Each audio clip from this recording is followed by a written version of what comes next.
Herkese merhaba arkadaşlar, kanalıma hoş geldiniz. Yepyeni bir video ile karşınızdayım. Türkiye'nin ünlü oyuncusu Akın Akınöz ve sevgilisi Melis Uzunoğlu'dan yepyeni görüntüler geldi. Muhteşem çiftimizin bir arada olan yepyeni eğlenceli görüntülerini sizler için YouTube kanalımda video halinde sunuyorum. Umarım beğenirsiniz.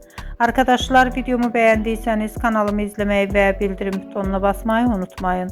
Şimdilik benden bu kadar olsun. Yeni videomuzda görüşmek üzere. Hoşça kalın.